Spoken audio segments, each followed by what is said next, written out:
Remake Our Life fucked my mind. Yeah, you heard me right. It fucked my mind! Because it turns out, it's not completely what I expected it to be. Remake Our Life was just supposed to be a very nice time as this man who got shitted on by all the gaming companies in the world went back in time 10 years from going to sleep. Don't ask me how that works. It's fucking anime. Nothing fucking makes sense in anime. Ilulu's tits appearing in the fucking Miss Kobayashi's Dragon Maid has proven that nothing makes sense anymore. To rebuild his life and start completely fresh. Which did happen, but it wasn't exactly the wholesome ride cracked end of pure wholesomeness that I get a high from anime. It was more like half of it, and then a fuck you bomb straight out of nowhere for Kyoya. Even though this man, he seemed to be doing everything right, you know? And who gives a shit? Well, life doesn't care if you do stuff right? I will show you the way. Fucking asshole. I'll show you the fucking way. In case you don't know what Remake Our Life is, it's basically about this guy who never grew successful at making videos. One day just decided to knock out in bed, wishing to go back in time to fix his mistakes, and instead attend school. Which, I gotta admit, is fucking bullshit. Hey, Fate, can I go back in time? Oh my god. And so now we have here a new Kyoya, who I mean, holy fuck did he wake up in paradise. Oh my god, man. You're gonna be in so much trouble if someone sees you.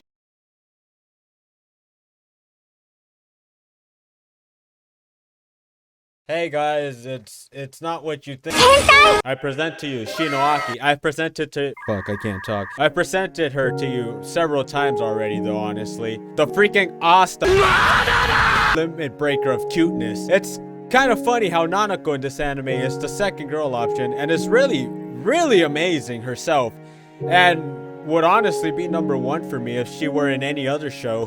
But Shinoaki just completely destroys all that. Like she's shooting a freaking dizzy gamma ray at everything. I really wonder who were the handful of people to understand that reference. Freaking Guilty Gear. The point is that she is too powerful. Not even using a maid outfit convinced me that Nanako would be better than Shinoaki because holy shit, she's also wearing one and she looks awesome! I love this anime! Maids are taking over!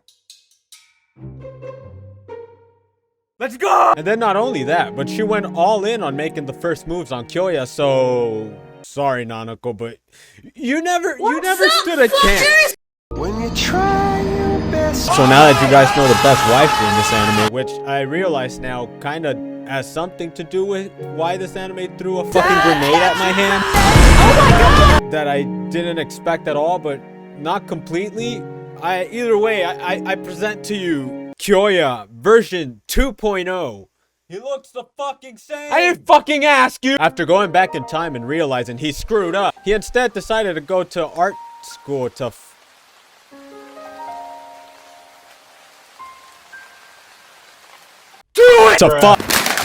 to hopefully have a better chance of succeeding.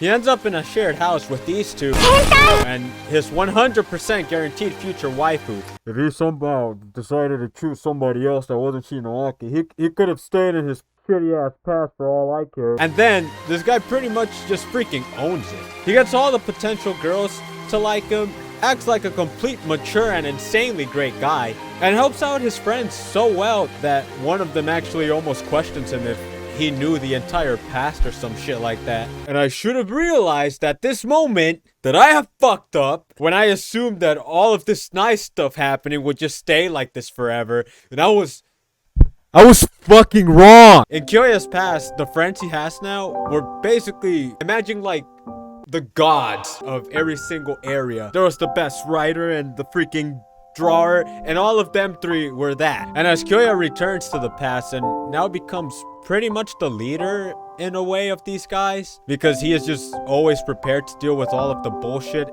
that comes from the school projects they have and whatever life is ready to throw at him. In a way, even though it's awesome that he can be able to just conquer life like it was a very easy shitty video game, he kind of ends up screwing himself. You know, there's arguably nothing in anime that I could possibly hate more than when a really nice, wholesome guy falls apart. Because it just makes me feel sad and depressed. I've already had enough of that, in my opinion. You got freaking Tokyo Revengers. You got fucking Link Click. You got freaking...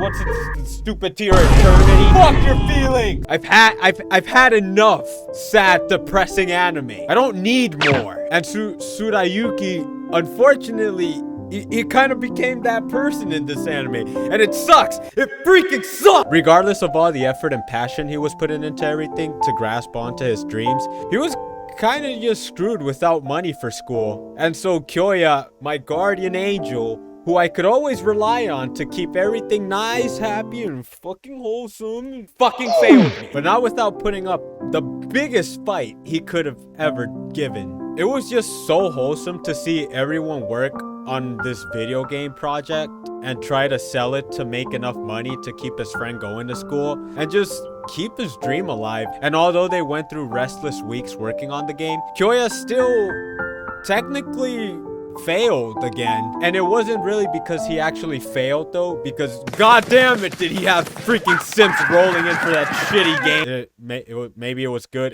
It just seemed like they were panicking in those last hours, that's all I'm saying.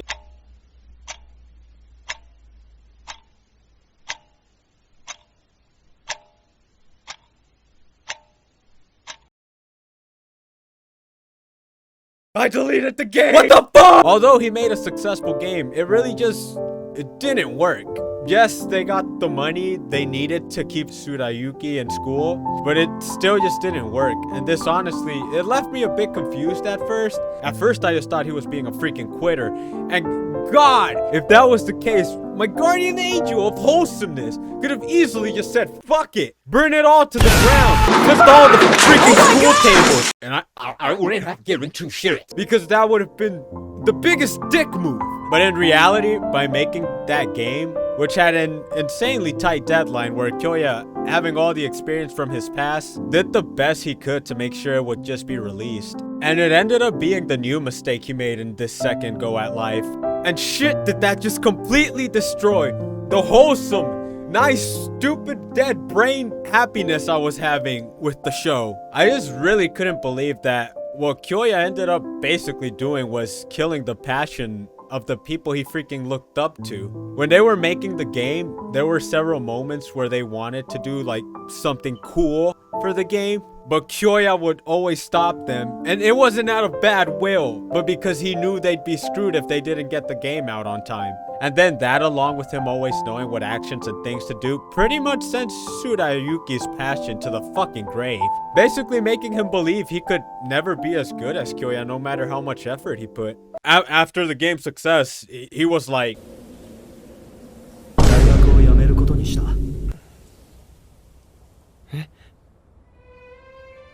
we spent so much time on that fucking game! And then there's this just really strange moment, which honestly it kind of scares me now for this girl, because she was acting really strange and voila, all of a sudden we were in the future.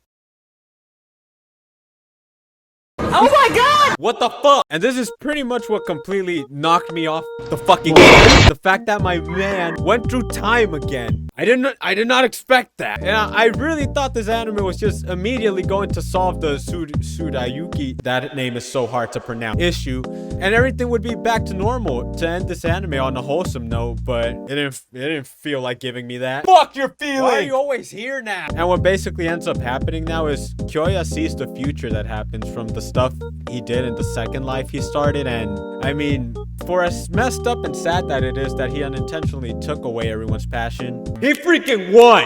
They fuck! He did it! We won! We fucking won, boys! We won the war! It went in!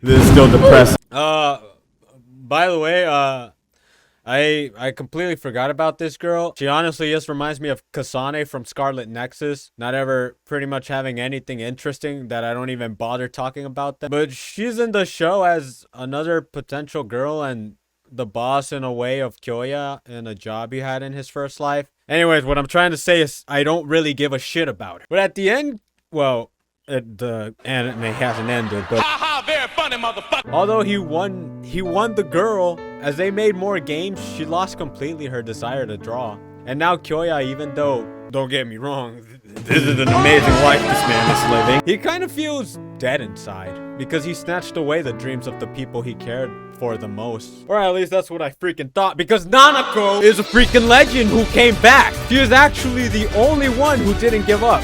And even though she lost the freaking war against Shinoaki, she has revived, my favorite phrase said in this anime. And hopefully now, the story can turn back to the wholesomeness that it had been the entire time. I am so curious to see where this anime is going from here on out, because it completely threw me for a loop after this new time skip that I had never even by a bit thought would be a thing. Which just then also means there is so much more stuff that can happen. Because now it means it could just happen at any time, maybe. The video was getting. And it ends up making the show just very cool. Next time travel could happen anytime, so Kyoya, you better be hitting that, bruh, every single day. I'm just saying, man, you better be going all in. You need to have 10 fucking children. God. I'm honestly surprised you only have one. What are you doing with your life, bro? Do you even smash, dude? Why not? Why? Mission failed. We'll get them next time.